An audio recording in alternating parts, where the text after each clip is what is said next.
অর্জুন ভগবানকে জিজ্ঞাসা করলেন, স্থিত প্রজ্ঞস্য কা ভাষা সমাধিস্তস্য কেশব স্থিতাধি কিম প্রভাসেত কিমসীত ব্রজেত কিম।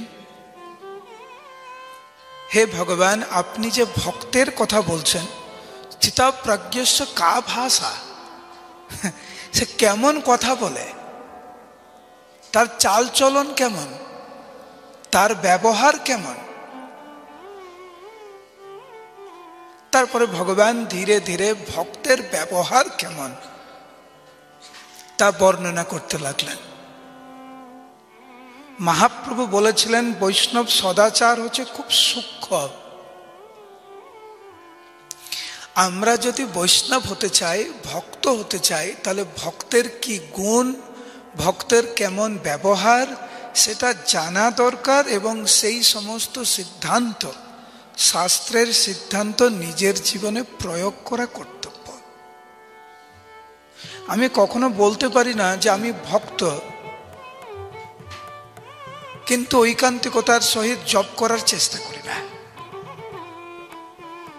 আমি ভক্ত, কিন্তু বৈষ্ণব অপরাধ করি। আমি ভক্ত, কিন্তু অপর ভক্তের ভালো কিছু দেখে আমার হিংসা হয়। আমি ভক্ত, কিন্তু দৈনন্দিন আমি শিল প্রভুপাদের গ্রন্থ অধ্যয়ন করি না, কিন্তু আমি ভক্ত। অপর ভক্তের ভালো আমি দেখতে পারি না, কিন্তু আমি ভক্ত। চারটে নিয়ম পালন করি না, কিন্তু আমি ভক্ত।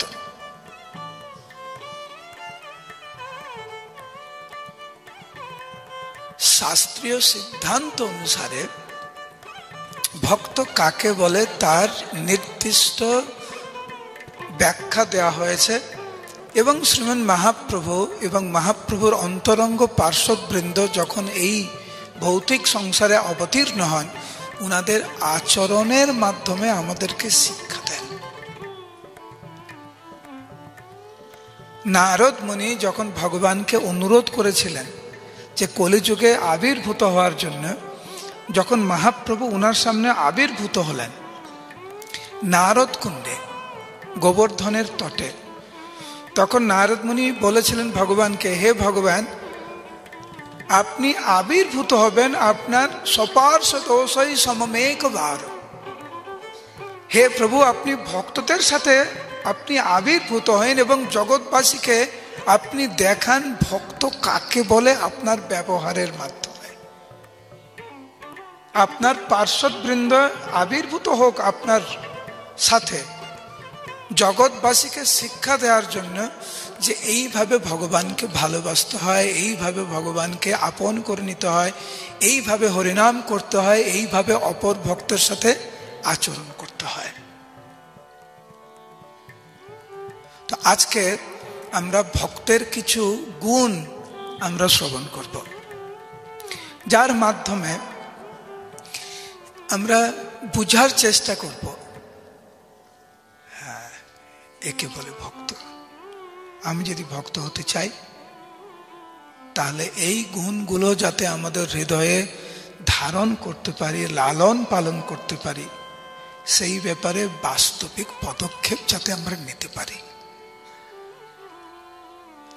আর আমি মাঝে মাঝে হরে কৃষ্ণ বলবো ক্লাসের মাঝে মাঝে, আর আপনার উচ্চস্বরে হরে কৃষ্ণ বলবেন। কারণ আপনারা যে সমস্ত চেয়ারে বসে আছেন না, অত্যন্ত আরামদায়ক চেয়ার, আর এখানকার পরিবেশটা খুব সুন্দর, বেশি গরম না ঠান্ডাও না, তো ঘুম পাবার সম্ভাবনাটা খুব বেশি। বলুন হরে কৃষ্ণ। হ্যাঁ, খুব ভালো, এরকম উৎসাহের সাথে হরে কৃষ্ণ বলবেন। তো যার যার একটু ঘুম ঘুম ভাব আছে, সজাগ হয়ে যাবেন। বলুন হরে কৃষ্ণ। বাসুদেব দত্ত মহাপ্রভুর অত্যন্ত প্রিয়, কিন্তু বাসুদেব দত্তের সাথে মহাপ্রভুর মিলন হওয়ার পূর্বে মহাপ্রভু মুকুন্দ দত্তের সাথে মিলন হয়েছিল আগে। বাসুদেব দত্ত হচ্ছে দাদা, আর মুকুন্দ দত্ত হচ্ছে ছোট ভাই। মহাপ্রভু বাসুদেব দত্তকে বলছে, বাসুদেব, তোমার সাথে পরিচিত হওয়ার পূর্বে আমি মুকুন্দকে চিনি, আরো অনেক দিন ধরে আমি মুকুন্দকে চিনি, কিন্তু আমি জানি না, যদিও আমি মুকুন্দকে অনেক দিন ধরে চিনি, কিন্তু যখন তোমাকে আমি দেখি আমার আনন্দ আর বেশি হয় কেন? সে তোমার ছোট ভাই, তোমার ছোট ভাইয়ের সাথে আমার পরিচিতি অনেক দিনের, কিন্তু যখন তোমাকে আমি দেখি আমার আনন্দে বুক ভরে ওঠে। বাসুদেব দত্ত তৎক্ষণাৎ বলেছিলেন, ছোট্ট হইয়া এবে হইল মোর জ্যেষ্ঠ। সে হয়তো বয়সে আমার ছোট, কিন্তু প্রকৃতপক্ষে সে আমার থেকে প্রবীণ। কেন? তোমার কৃপাপাত্রতাতে সর্বগুণ শ্রেষ্ঠ। তোমার কৃপায় সে সর্বগুণে শ্রেষ্ঠ। সে তোমার কৃপা আমার থেকে আগে পেয়েছে, তুমি তাকে আপন করে নিয়েছ। সেই জন্য তোমার মায়া বিস্তার আমার উপরে করার চেষ্টা করবে না। আমি জানি সে আমার থেকে বড়, যদিও সে বয়সে আমার থেকে ছোট। এটি একটি ভক্তের মহৎ গুণ। সে কোনো ভক্তকে খাটো করে দেখে না কারণ সে বয়সে ছোট, কখনো না। আজকে সকালে আমরা আলোচনা করেছিলাম যে কোন ভক্তের মধ্যে কি প্রতিভা রয়েছে, কোন ভক্ত কত হৃদয় দিয়ে ভগবানকে ভালোবাসে, কত ঐকান্তিকতার সহিত হরিনাম করে, তা আমরা জানি না। সেই জন্য বাহ্যিক বিচার না করে যেন আমরা প্রত্যেককে সম্মান দেওয়ার চেষ্টা করি, এইটি হচ্ছে ভক্তের একটি মহৎ গুণ। সেই জন্য প্রভুপাদ বলতেন ওনার শিষ্যদেরকে দেখিয়ে যে তোমরা হচ্ছে আমার গুরুদেবের প্রতিনিধি, তোমাদেরকে আমার গুরুদেব পাঠিয়েছে আমাকে সহযোগিতা করার জন্য। এটা ছিল প্রভুপাদের মনোভাব, কিন্তু প্রভুপাদ কিন্তু ওনাদের গুরুদেব। তো শিষ্যদেরকে প্রভুপাদ বলছেন তোমরা হচ্ছে আমার গুরুদেবের প্রতিনিধি। তো একজন ভক্ত সর্বক্ষণ সর্ব অবস্থায় অপর ভক্তকে সম্মান দিয়ে চলে, এটি ভক্তের একটি গুণ।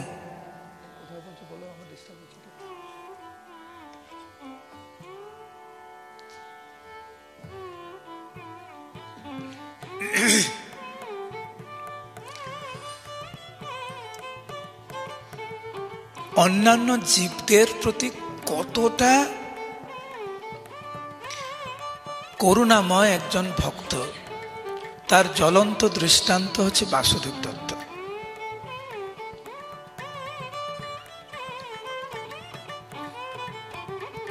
সম্মানের বিভিন্ন স্তর আছে। সম্মান মানে না কেবলমাত্র মালা পরানো আর প্রণাম করলাম। যারা ভক্ত নয় তাদেরকে সুন্দর করে বুঝিয়ে ভক্তি পথে আনানো, এটাও তাদের প্রতি সম্মান প্রদর্শন করা। বাসুদেব দত্ত ছিলেন করুণার মূর্ত প্রকাশ। শ্রীমান মহাপ্রভু যখন জগন্নাথ পুরী ধামে ছিলেন,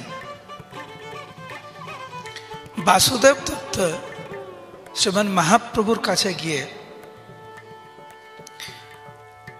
অত্যন্ত করুণ ভাবে অশ্রুপূর্ণ নয়নে মহাপ্রভুর কাছে একটি বর চেয়েছিলেন। সাধারণত কেউ কোনো তপস্যা করে আর ভগবান বা দেবতা বলে আমি তোমার তপস্যায় খুশি, বলো কি বর চাও। এইখানে বাসুদেব দত্ত ওই জন্য অপেক্ষা করেন, সরাসরি ভগবানের কাছে গিয়ে বলছে প্রভু আমার কিছু দরকার, আমার কিছু লাগবে, আপনি পারেন দিতে। আর ভগবান এতটা প্রসন্ন ছিলেন বাসুদেব দত্তের প্রতি, তৎক্ষণাৎ বাসুদেব দত্তকে মহাপ্রভু বলেছিলেন যে তোমার কি লাগবে বলো, আমার কাছে এমন কিছু নাই যা আমি তোমাকে দেব না, তুমি বলো তোমার কি লাগবে। বাসুদেব দত্ত এটা শুনে খুব খুশি হলেন যে মহাপ্রভু বললেন যে আমার কাছে এমন কিছু নেই আমি তোমাকে দেব না, বলো তোমার কি চাই। ভগবান যদি আপনাকে জিজ্ঞাসা করে, বলুন আপনি কি চান, আমার কাছে এমন কিছু নেই যা হচ্ছে আমি দেব না, বলো কি চাও, কি চাইবেন আপনি? সাধারণত আমরা হয়তো বলবো ভগবত প্রেম দিন, ভগবত ধামে ফিরে যাব, এই জগতে অনেক কষ্টময়, বা অন্যরা বলতে পারে আমার অনেক টাকা পয়সা দরকার, আমার চাকরি হচ্ছে না, আমার মেয়ের বিয়ে হচ্ছে না, ছেলে মেয়ে কথা শুনছে না, সংসারে অশান্তি, এগুলো আপনি ঠিক করে দেন। এরকম বিভিন্ন ব্যক্তি বিভিন্নভাবে ভগবানের কাছে প্রার্থনা করবে, কিন্তু বাসুদেব দত্তের প্রার্থনায় মহাপ্রভুর চরণ কমলে এক কথায় অকল্পনীয়, অকল্পনীয়। বাসুদেব দত্ত মহাপ্রভুকে বললেন যে সর্বজীব চলে যাও বৈকুণ্ঠ নগর, হে প্রভু আমি এই বর চাইছি যে সমস্ত জীব তারা ভগবত ধামে ফিরে যাক। সবাই কি করে ভগবত ধামে ফিরে যাবে? সবার তো কর্মফল, নিজ কর্ম গুণদোষে যে যে জন্ম পায়। কারুকে নরক যন্ত্রণা ভোগ করতে হবে, কারুকে স্বর্গে যেতে হবে, কারুকে এখানেই থাকতে হবে। আর এখানে বাসুদেব দত্ত প্রার্থনা করছে সবাই যাতে বৈকুণ্ঠে ফিরে যাক। তো মহাপ্রভু মনে মনে ভাবছে সবাই কি করে যাবে, অনেককে তো নরকে যেতে হবে। তার উত্তরে বাসুদেব দত্ত বলেছিলেন মহাপ্রভুকে যে হে প্রভু, সমস্ত জীবের কর্মফল আমি নিতে রাজি, এবং নরক ভুঞ্জিব সদা জীবের কারণে, অনন্তকাল ধরে সবার হয়ে আমি নরক যন্ত্রণা ভোগ করতে রাজি আছি, সকল জীবের পাপ করিয়া গ্রহণ, কিন্তু সকল জীবের প্রভু কর উদ্ধার, তার দায়ে নরক ভোগ হউক আমার। মহাপ্রভু ক্রন্দন করেছিলেন বাসুদেব দত্তের এই জীবদের প্রতি যে করুণার, এইটা শ্রবণ করে মহাপ্রভু ক্রন্দন করেছিলেন। মহাপ্রভু বলেছিলেন যে বাসুদেব, তুমি যেহেতু চাইছো সমস্ত জীব ভগবত ধামে ফিরে যাবে, সবাই ভগবত ধামে ফিরে যাবে, এবং তার জন্য তোমাকে নরক যন্ত্রণা ভোগ করতে হবে না। বৈষ্ণবদের এই যে ইচ্ছা, এটা অত্যন্ত গুরুত্বপূর্ণ। সেই জন্য কোনো বৈষ্ণব যদি আমার প্রতি ক্রোধান্বিত থাকে, এটা আমার ভক্তি জীবনের জন্য ভালো না। বৈষ্ণবরা যখন আমার প্রতি সদয় হয়, খুশি থাকে, আমার সেবায় খুশি, আমার ব্যবহারে খুশি, সেটা আমার ভক্তি জীবনের জন্য অনুকূল। কিন্তু যখন ভক্তরা একজন ভক্তের প্রতি ক্রোধান্বিত হন ওনার ব্যবহারের জন্য বা কোনো কারণে, সেটা কিন্তু তার ভক্তিপথের বাধা হয়ে দাঁড়ায়। সেই জন্য কোনো বৈষ্ণব যে আমার জন্য প্রার্থনা করবে, কোনো বৈষ্ণব আমার জন্য ভগবানের কাছে বলবে, কোনো ভক্ত আমার প্রতি সন্তুষ্ট, এটা ভক্তি জীবনের জন্য অত্যন্ত গুরুত্বপূর্ণ। বলুন হরে কৃষ্ণ। তো যদি আমরা দেখি কোনো বৈষ্ণব বা কোনো বৈষ্ণবী আমার প্রতি ক্রোধান্বিত বা আমার প্রতি অখুশি, সাবধান হয়ে যান।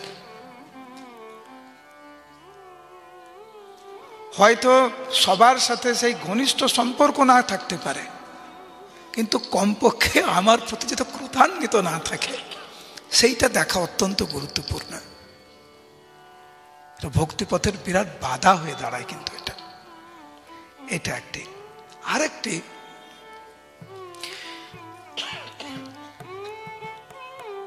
যখন এরপরে প্রসাদ হবে, তাই না? আমি দেখেছি আপনাদের জন্য প্রসাদ রান্না হয়েছে। তো যখন প্রসাদ হয়, কে যে আগে দাঁড়াবে, লাইনে আগে কে প্রসাদ নেবে, এটা অনেক গুরুত্বপূর্ণ ব্যাপার হয়ে দাঁড়ায়। ঠেলা ঠেলি, কে আগে নেবে। তারপরে মন্দিরে ভগবান দর্শন দেবেন, কে আগে আসবে, কে আগে অভিষেক করবে, কে আগে চরণামৃত পাবে, কে ফুলের মালাটা পাবে। আগে আমি, আগে আমি, আগে আমি, এ একটা ভাব থাকে।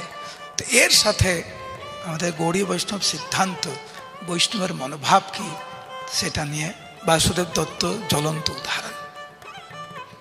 মহাপ্রভু সন্ন্যাস নেওয়ার পরে পুরী ধামে গেলেন, পুরী থেকে দক্ষিণ ভারতে গেলেন, দক্ষিণ ভারত থেকে এখানে এসে গৌড় হয়ে উনি বৃন্দাবনে গেলেন। তো যখন গৌড় ধামে এসেছিলেন, মানে পশ্চিম বাংলায় এসেছিলেন, শ্রীমান মহাপ্রভু গিয়েছিলেন হালি শহরে। আমার হাতের দিকে তাকান, তারা বুঝতে পারবেন। রাস্তা এইভাবে আসছে, রাস্তা এক জায়গায় এসে রাস্তা দুই দিকে এরকম হয়ে গেছে, ঠিক আছে?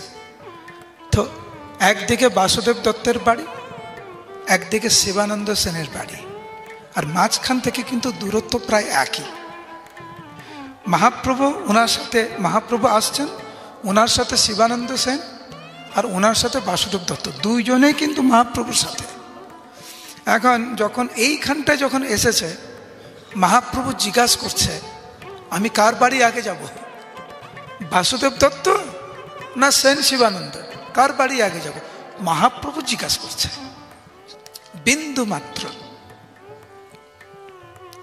অপেক্ষা না করে বাসুদেব দত্ত বললেন, প্রভু আপনি কৃপা করে শিবানন্দ সেনের বাড়ি যান আগে, তারপরে যদি সময় থেকে আপনার কৃপা হয় আপনি অবশ্যই আমার বাড়ি আসবেন, আগে শিবানন্দ সেনের বাড়ি যান।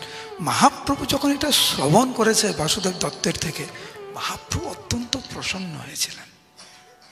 এবং মহাপ্রভু কিন্তু শিবানন্দ সেনের বাড়ি গিয়েছিলেন। কেন গিয়েছিলেন? বাসুদেব দত্ত বলেছে। কিন্তু যখন বাসুদেব দত্তের বাড়ি আসলেন মহাপ্রভু, শিবানন্দ সেনের বাড়ি থেকে আসার পরে মহাপ্রভুর ভাব দেখুন কিরকম। মহাপ্রভু বলছেন, দত্ত আমায় যথা বেচে তথাই বিকয়। আমার এই শরীরটা বাসুদেব দত্তের, ওর কাছে আমি বিক্রি হয়ে গেছি। বিক্রীণীতে স্বমাত্মানম ভক্তব্য ভক্তবৎসল। ভগবান ভক্তের প্রেমে এতটাই আপ্লুত হন, এতটাই অভিভূত হন যে ভগবান ভক্তের কাছে নিজেকে বিক্রি করে দেন। এইখানে মহাপ্রভু বলছেন যে বাসুদেব দত্ত হচ্ছে আমার মালিক, ও আমার মালিক। বাসুদেব দত্ত আমাকে যেখানে বিক্রি করবে আমি সেখানে বিক্রি হয়ে যাব। সত্য সত্য ইহাতে অন্যতা কিছু নাই, আমি সত্য সত্য করে বলছি। এই বাসুদেব দত্ত এতটাই শুদ্ধ যে বাসুদেব দত্তের বাতাস যার গায়ে বাসুদেব দত্তের বাতাস লেগেছে, লাগিয়াতে তার কৃষ্ণ রক্ষিবে সদায়।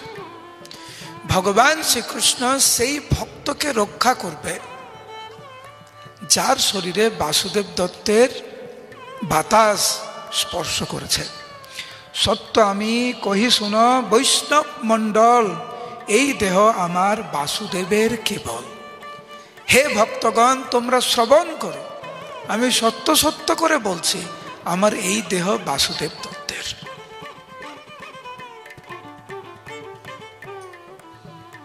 তো আমরা তিনটি উদাহরণ আজকে শ্রবণ করলাম। এক, ভক্ত কখনো নিজেকে বড় বলে মনে করে না, যেহেতু সে আরেকজনের থেকে বয়সে বড়, বা ইস্কনে আগে এসেছে, বা আগে দীক্ষা নিয়েছে।